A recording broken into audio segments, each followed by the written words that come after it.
लेकिन मैं स्टेपनी नहीं हूँ, मैं शेरनी हूँ। महिलाएं कुछ भी कर सकती है, हमारी बेटियां चांद तक चली गई हैं।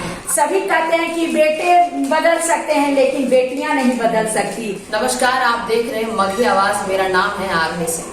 आज हम पहुंचे हैं नवादा शहर। नवादा शहर में वार्ड नंबर 20 में, जैसा कि आपको पता है कि 10 अक्टूबर से नगर निकाय चुनाव का ऐलान हो गया है।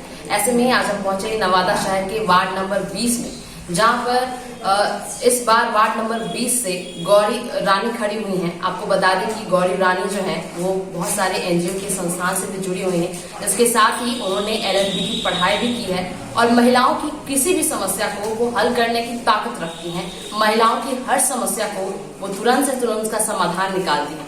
इसके साथ ही भाजपा से नवादा शहर की जिला अध्यक्ष है महिला मोर्चा की। तो चलिए बिना वक्त को गवाए हुए हम आज की बातचीत उनसे शुरू करते हैं। मैम, बहुत बहुत स्वागत है आपका मगही आवाज में। मैम, सबसे पहले मैं ये जानना चाहूंगी कि इस बार जो है वार्ड नंबर 5 से 6 कैंडिडेट खड़े हुए हैं आपके समेत। ऐसे में आपका मुकाबला किससे आपको लगता है सबसे ज्यादा होने वाला है आपका? मेरा नाम गौरी रानी है, मैं वार्ड नंबर 20 से खड़ी हुई हूँ और मेरा मुकाबला खुद से है। मैं एक स्वतंत्र महिला हूँ और पढ़ी लिखी उम्मीदवार के रूप में मैं खड़ी हुई हूँ। और महिलाओं के लिए एक कहा जाता है कि महिला किसी बाहुबली से, किसी से ही आगे बढ़ती है। नहीं, मैं ये प्रतीक होना देना चाहती हूँ समाज को कि महिलाएं भी कुछ भी अपना पहचान बना सकती है, अपने दमखम से कर सकती है। और मैं खुद से लड़ाई लड़ रही हूँ और कौन मेरे पक्ष में विपक्ष में है उस पर ध्यान नहीं दे रही हूँ। मैं मतदाता के बीच जाती हूँ और मतदाता से संपर्क कर रही हूँ, अपना पहचान ढूंढ रही हूँ। मैं वार्ड के लिए समर्पित हूँ कि मैं जो वार्ड की जो समस्या है उसे सुन रही हूँ। हर बड़े बुजुर्ग और जितने भी हमारी बहनें छोटे सभी हमको सहयोग कर रहे हैं और सभी मुझे समर्थन मिल रहा है। हर मतदाता, हर तबके के लोग, हर समाज के लोग मुझे समर्थन कर रहे हैं। जब वार्ड नंबर 20 की जनता आपके समर्थन में जब आप वोट करें, तब आप एक जीत हासिल करेंगे यहाँ की जनता की मदद से। क्या क्या प्राथमिकताएं होंगी आपकी? आप यहाँ की जनता के लिए क्या क्या करेंगे, जरा हमारे दर्शकों को बताइए। पहली जो मेरी रहेगी अहम भूमिका रहेगी कि वार्ड जो हमारा एक नया वार्ड बना है, कुछ वार्ड कट के हमारा ये वार्ड नंबर 20 बना है।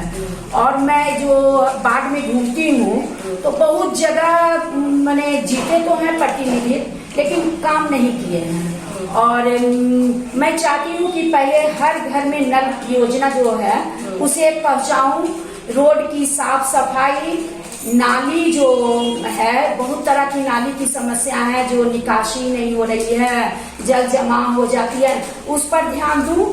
और जो कूड़ा जहाँ तहाँ हम देखते होंगे कि हमारे वार्ड में कूड़ा जहाँ तहाँ बिगा रहता है, उन्हें हर जगह ऐसी सुविधा करूं कि वो कूड़ा क्यों बाहर बिगेंगे। उनके घर पे अगर कूड़ा लेने के लिए आ जाएंगे तो कूड़ा क्यों बाहर बिगेंगे। वो सफाई पर विशेष ध्यान रहेगी और जो समस्याएं उनके सुख दुख में जो कुछ भी रहेगा उसे मैं अपनी एक बहू बेटी के रूप में, क्योंकि मैं यहाँ की बहू भी हूँ और बेटी भी हूँ, ये मेरा कर्म और जन्म दोनों है। मैं यहाँ की बेटी भी हूँ, इसलिए मैं दर्द समझती हूँ कि बेटियां, सभी कहते हैं कि बेटे बदल सकते हैं, लेकिन बेटियां नहीं बदल सकती। मैं न्यू एरिया में ये चाह रही हूँ वार्ड नंबर 20 से कि मैं बेटियां हर सुख दुख में माँ बाप को ध्यान रखती है, इसी तरह ये वार्ड नंबर 20 मेरा माँ बाप है। मैं उसे हर तरह से ध्यान दूंगी और मैं चाहती हूँ कि जो जितने भी हमारे योजनाएं, सरकारी योजनाएं हैं, राशन कार्ड, बहुत जगह जाती हूँ तो कहा जाता है कि मेरा नाम नहीं जुटा हुआ है, वार्ड में नाम जुड़वा दीजिए, क्योंकि मतदान सबसे पहला हर एक नागरिक का पहला दायित्व होता है, वो सब काम करना है। और मुझे चाहती हूँ कि जो समस्याएं हैं कि सुख दुख का, वो मैं हर तरह से साथ दूंगी। एक बार नया चेहरा को सभी को आजमा चुके हैं सभी जनता, लेकिन नया चेहरा और महिलाओं के लिए, क्योंकि मुझे तो समर्थन महिलाएं बहुत बरसत से दे रही हैं और मैं उनके जो आशीर्वाद मिला उसका पूरा अति करूंगी। देखिए, लोगों की अक्सर शिकायत क्या होती है कि जनता प्रतिनिधि जब वोट डालने की जब 5 साल पे जब बात आती है तो वो पहुंचते हैं जनता के बीच, वहां का जायजा लेते हैं, समस्या हो या फिर उनसे बातचीत हो, पर्सनली होम टू होम लोग विजिट करते हैं। ऐसे में जनता आपको कैसे, किस तरह से आपको लगता है कि कितना अभी जनता का आपके साथ समर्थन है? समर्थन तो वो जो आप बोल रही हैं वो 100% सही होता है, लेकिन मैं अभी इसके पहले कुछ भी, मैं समाज की जो धाराएं जितनी हैं, अभी मैं एक NGO चलवा रही हूँ। हर प्रखंड में, जिले स्तर पे लगभग शाहपुर हो गया, सियूर प्रखंड में हो गया, फिर ये रेवाड़ में हो गया, अकबरपुर में, नवादा नगर में भी हमारा सिलाई सेंटर चलवा रही हूँ महिलाओं, क्योंकि महिलाओं की समस्या होती है, सुबह में काम कर लेती हैं, बीच में उनका जो टाइम होता है तो वो माने घर से नहीं निकल पाती हैं, कुछ नहीं, रोजगार नहीं कर पाती हैं। हमारी वही प्राथमिकता है कि मैं उनकी समस्याओं को समझ रही हूँ और करवा भी रही हूँ। मैं आज नहीं निकली हूँ, आज मैं जनता से अपना जो फल होता है उसके लिए मैं समर्थन उनके सहयोग से ही खड़ा हुई हूँ। उन लोग ने बोला दीदी खड़ा होइए, क्योंकि आप जब हम लोग के लिए नवादा जिला में ही, नगर में ही, हमारे बाढ़ से भी सीख रही है सब। पतालपुरी के पास हमारा सेंटर चल रहा है सिलाई का, उसमें लगभग 125 महिलाएं सीख रही हैं, बेटियां हैं, बहू हैं, सभी तरह के हैं। तो उनको रोजगार के पास क्यों, किस तरह से ले जाने का, उस पर विचार कर रही हूँ कि सीख तो लेंगी, अपना तो वो पैसा बचाएंगे ही सिलाई का, लेकिन रोजगार तक कैसे लिया जाए, उसको कैसे भेजा जाए, कैसे किया जाए, उस पर मैं काम करूँगी। ये मेरा सामाजिक दायरा है। देखिए, होता क्या है, कुछ लोगों का मानना होता है कि महिलाएं जो हैं, हालांकि आज के टाइम में महिलाएं जो है कंधे से कंधे मिलाकर चल रही हैं, लेकिन फिर भी कुछ लोगों का ऐसा मानना होता है कि महिला होकर आप क्या कर रहे हैं। इस पर आप क्या राय है आपकी? आपने बिल्कुल सही कहा। जब मैं बाढ़ की घोषणा की थी कि मैं बाढ़ में खड़ा होंगी, तो महिलाएं का पूरा समर्थन था, लेकिन कुछ लोग हवा बनाया कि अरे ये क्या करेगी, ये जो महिला खड़ा हुई है, सो कुछ नाम मैं नहीं ले रही हूँ, विरोधी के पक्ष में जिताने के लिए खड़ा हुई है, ये स्टेपनी है, तो ये, लेकिन मैं स्टेपनी नहीं हूँ, मैं शेरनी हूँ। महिलाएं कुछ भी कर सकती है, हमारी बेटियां चांद तक चली गई हैं। अब खासकर हमारे नवादा जिला बहुत आगे बढ़ रही है, हर क्षेत्र में हमारी बेटियां आगे जा रही है, और महिलाएं भी, महिलाएं जिस तरह घर को संवारती है उस तरह वो संवार रही है अपने बच्चे को देखते हुए। और बाढ़ मेरा घर है, मैं बाढ़ को साफ सफाई कि कल हमारी जो मुझ पर जो विश्वास करके मुझे आगे ले जाएंगे, वो कहेंगे कि नहीं तुम फिर खड़ा हो, और मेरी मंजिल आगे की तरफ है, पीछे की तरफ नहीं है। मैं आगे पे विश्वास रखती हूँ। अंत में आप यहाँ की जनता के लिए क्या संदेश देना चाहेंगे? वो आपको कैसे समर्थन करें? मेरा नया चेहरा है और मैं चाहती हूँ, मेरा वार्ड भी नया है, कुछ वार्ड नंबर 7 का कटा है, कुछ 8 का कटा है और कुछ 6 का कटकर 20 बना है। इसमें खड़े होने के लिए तो बहुत लोग हुए हैं, लेकिन जहां तक हम लोग थे, मेरे जो विपक्ष में खड़ा हुए हैं, वो जहां तक हमको जानकारी है कि वो सब बाढ़ में खड़ा हुए हैं, और वो बाढ़ में किस तरह का काम किए हैं वो जनता जानती है। आप लोग जाकर हर बाढ़ में देख सकते हैं कि हमारे 20 बाढ़ की क्या दुर्गति है।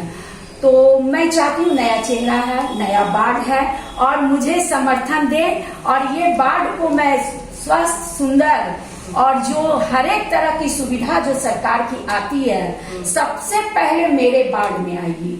मैं ये चाहती हूँ, विश्वास दिलाना चाहती हूँ सभी जनते को कि आप मुझ पर एक भरोसा दीजिए, एक बेटी बहू के रूप में और उदाहरण के रूप में। हमारी जितनी भी बहनें, अगर उनके बीच राजनीति के लिए एक धारणा है कि नहीं वो सिर्फ किसी के सपोर्ट से महिला आगे बढ़ेगी, वो धारणा भी टूट जाएगी। क्योंकि उनका विश्वास जगेगा राजनीति में आने के लिए। और सोच, एक शिक्षित महिला होने के नाते पॉलिटिक्स एक ऐसा चीज है जहां शिक्षित को नहीं देखा जाता। हम लोग एक किसी तरह के जॉब में जाइए तो छोटा सा भी झाड़ू मारने के समय भी मैट्रिक का सर्टिफिकेट देखा जाता है, लेकिन पॉलिटिक्स में नहीं देखा जाता। लेकिन अगर शिक्षित महिलाएं, शिक्षित लोग अगर आ जाएंगे तो राजनीति और सारा हाथ में रहता है, पॉलिटिक्स वाले ही हमारे देश को चलाते हैं। तो हम चाहते हैं कि अगर सबसे नीचे पावदान है बाढ़, अगर पॉलिटिक्स में कोई आना चाहता है तो बाढ़ से ही आगे बढ़ता है। और मैं चाहती हूँ बाढ़ से ही हम लोकसभा विधानसभा में जाऊं। इसलिए मैं चाह रही हूँ कि अभी मैं सीख रही हूँ, मैं कुछ भी नहीं हूँ। जो कहा जाता है कि नर्सरी मेरा है बाढ़। और आप लोग विश्वास आप लोग को दिलाना चाहती हूँ कि मैं कमजोर नहीं हूँ। मैं ये नहीं कि आपका बाढ़ असुरक्षित हाथ में चला जाएगा, वो नहीं। आपका बाढ़ एक मजबूत महिला के कंधे पे जाएगी। वो महिला आपके लिए हर संभव हर सुविधा प्रदान करेगी। इसी के साथ मैं सभी से अपनी जनता से क्या कहूँ, मैं आग्रह करना चाहती हूँ कि आप हमें एक मौका दीजिए, एक बार भरोसा कीजिए। मैं आपकी विश्वास के परे रहूंगी। आपके जो घर की महिलाएं हैं वो समझेंगी कि महिला किस तरह घर में करती है। मैं भी घर से संघर्ष करके निकली हूँ रोड पे, वो मैं आप लोग को विश्वास दिलाना चाहती हूँ। एक मौका, एक बार वार्ड नंबर 20 को महिला और महिला सीट है हमारी, तो चाहती हूँ ऐसी महिला को चुना जाए कि जो हर जगह अपना बात को रख सके। ये थी हमारे साथ गौरी रानी, जिनको कहना है कि यहाँ की जनता जब इनको वोट करेगी तो इनके कंधे पर वार्ड नंबर 20 का होगा वो सारी जिम्मेवारी जो सरकार की तरफ से योजनाएं चलती हैं, या फिर यहाँ की जनता के घर होम टू होम विजिट करेंगी। लोगों का पूरा समर्थन होगा या नहीं, ये तो 10 अक्टूबर के मतदान के बाद फैसला होगा। हमारे इस वीडियो को लाइक और शेयर करना ना भूलें। यूट्यूब पे अब तक अगर आपने हमारे चैनल को सब्सक्राइब नहीं किया है तो सब्सक्राइब करें, वीडियो को लाइक और शेयर करें। बहुत बहुत शुक्रिया।